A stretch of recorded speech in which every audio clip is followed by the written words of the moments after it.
Hello दोस्तों। Corona बीमारी दिन पर दिन बढ़ती जा रही है और इंडिया में इसके पेशेंट भी बढ़ते जा रहे हैं। तो दोस्तों ऐसे में बहुत सारे सवाल उठते हैं जो कि बहुत जायज़ भी हैं, जिनको जानना बहुत ज़रूरी है कि क्या हमारी मेडिकल साइंस ने इतनी तरक्की कर ली है या मेडिकल साइंस इतनी डेवलप हो चुकी है कि हम किसी बीमारी को फेस कर सकते हैं।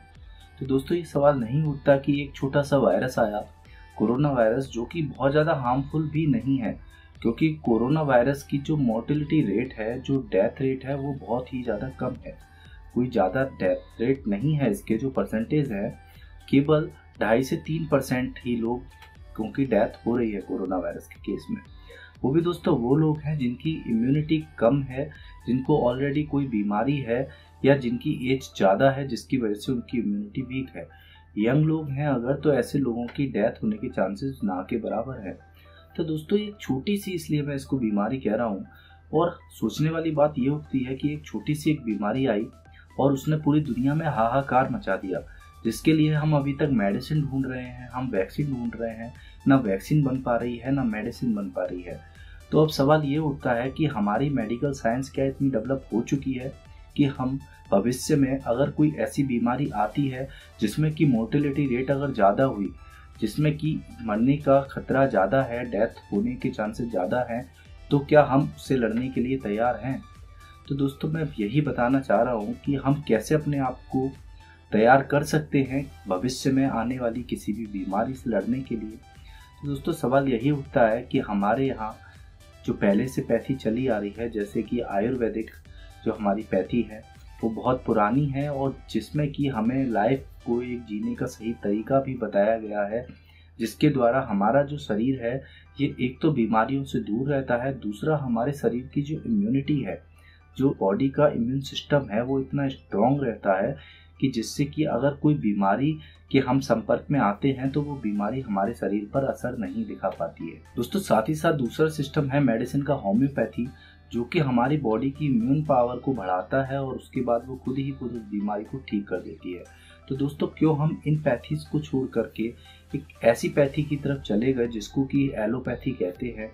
जो कि बीमारी को ठीक नहीं करती, उसको सप्रेस कर देती है, या फिर हमारी बॉडी का जो इम्यून सिस्टम है उसको ही कमज़ोर कर देती है और हमारे शरीर को एक तरह से देखा जाए तो अंदर से खोखला बना देती है, जिसमें कि हम आने वाले किसी भी इन्फेक्शन से हमारी बॉडी के ग्रसित होने के चांसेस बहुत ज़्यादा बढ़ जाते हैं। तो दोस्तों क्या ये नहीं लगता कि एलोपैथिक मेडिसिन का जो सिस्टम है या जो एलोपैथिक दवाइयों पर हम बहुत ज़्यादा निर्भर हो गए हैं, या हम छोटी छोटी परेशानी के लिए एलोपैथिक मेडिसिन लेते हैं, वो लेना गलत है? क्योंकि दोस्तों कोरोना में मौत किसकी हो रही है? अगर कोई व्यक्ति है जो कि स्टेरॉइड्स ले रहा है। स्टेरॉइड क्या करते हैं? बॉडी की इम्यूनिटी को दबा देते हैं, बिल्कुल ख़त्म कर देते हैं, सप्रेस कर देते हैं। तो ऐसा कोई व्यक्ति है जो कि स्टेरॉइड्स ले रहा है और अगर उसको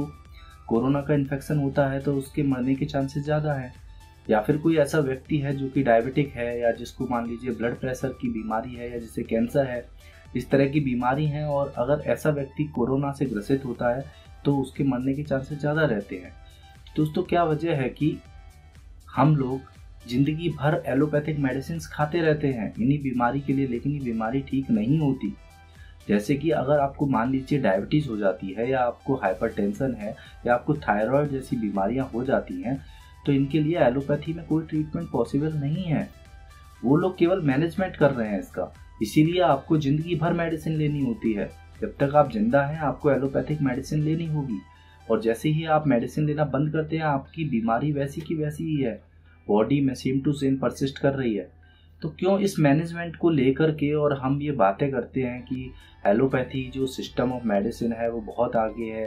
केवल कुछ इमरजेंसी ड्रग की वजह से। क्योंकि एलोपैथिक मेडिसिन कुछ इमरजेंसी केसेस को डील करने के काम में आते हैं, इसलिए ये कह देना या ये मान लेना कि एलोपैथिक सिस्टम ऑफ मेडिसिन सबसे ज़्यादा डेवलप है, क्या ये गलत नहीं है? क्योंकि इमरजेंसी कितने केसेस में आती है? मान लीजिए अगर हमारा रोड में एक्सीडेंट होता है तो कितने केसेस होते हैं रोड एक्सीडेंट के,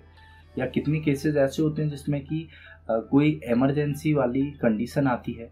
या फिर मान लीजिए हॉस्पिटल्स में जो पेशेंट जाते हैं इमरजेंसी के केसेस में, जिनकी की लाइफ थ्रेटनिंग कंडीशन होती है, तो क्या गारंटी होती है कि जो पेशेंट हॉस्पिटल में एडमिट किए जाते हैं वो सब बच जाते हैं? ज़्यादातर केसेस में यही होता है कि पेशेंट हॉस्पिटल्स में कुछ दिन एडमिट रहने के बाद उनकी डेथ हो जाती है और वो नहीं बच पाते। फिर हम किस बेसिस पर कह देते हैं कि एलोपैथिक मेडिसिन सबसे ज़्यादा अच्छी मेडिसिन है, या ये एलोपैथिक सिस्टम ऑफ मेडिसिन सबसे ज़्यादा मॉडर्न है या डेवलप सिस्टम है और इसी में हर बीमारी का ट्रीटमेंट पॉसिबल है। अभी बाबा रामदेव ने एक आयुर्वेदिक मेडिसिन लॉन्च की जिसके लिए इतने सारे लोगों ने सवाल उठा दिए, गवर्नमेंट ने भी सवाल उठा दिए, जबकि हम सब जानते हैं कि आयुर्वेदिक मेडिसिन है, मान लीजिए कोरोना को ठीक नहीं भी करती है तो हमारी बॉडी पर कोई साइड इफेक्ट तो नहीं करेगी, कम से कम हमारी बॉडी की इम्यूनिटी को ही बढ़ाएगी, कोई साइड इफेक्ट नहीं होगा। दूसरी तरफ एक एलोपैथिक मेडिसिन लॉन्च हुई है जिसका नाम है फेविफ्लू,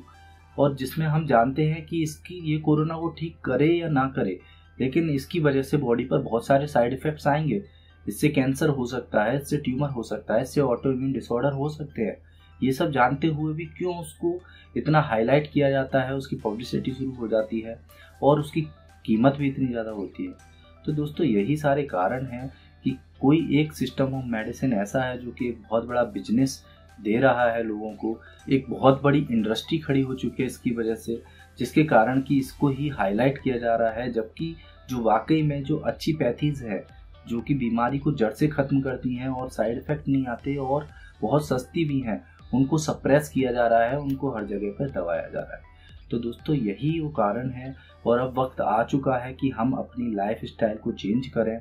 और जो हमारे ट्रेडिशनल सिस्टम ऑफ मेडिसिन हैं जैसे आयुर्वेद है या होम्योपैथी है, हम इनकी तरफ जाएं जो कि बीमारी को जड़ से ख़त्म करते हैं, साथ ही साथ हमारे शरीर की इम्यूनिटी को घटाते नहीं हैं, बढ़ाते हैं, जिससे कि भविष्य में अगर हम किसी भी इन्फेक्शन की चपेट में आते हैं या कांटेक्ट में आते हैं तो हमारी बॉडी इतनी सक्षम रहे कि वो बीमारी हमारे शरीर में एंटर ना कर पाए या अपना असर ना दिखा पाए। तो दोस्तों ये सोच आपकी है कि आपको किस सिस्टम ऑफ मेडिसिन की तरफ जाना चाहिए, कौन सी दवाएं यूज़ करनी चाहिए, कौन सी आपके लिए और आपकी फैमिली के लिए वाकई में लाभकारी हैं और असरदायक है। तो दोस्तों ये था मेरा वीडियो। अगर आपको पसंद आया हो तो इसे लाइक और शेयर करना ना भूलें और इसे ज़्यादा से ज़्यादा शेयर कर सकें ताकि ज़्यादा से ज़्यादा लोगों को ये मैसेज पहुंच सके। दोस्तों मेरा वीडियो देखने के लिए धन्यवाद।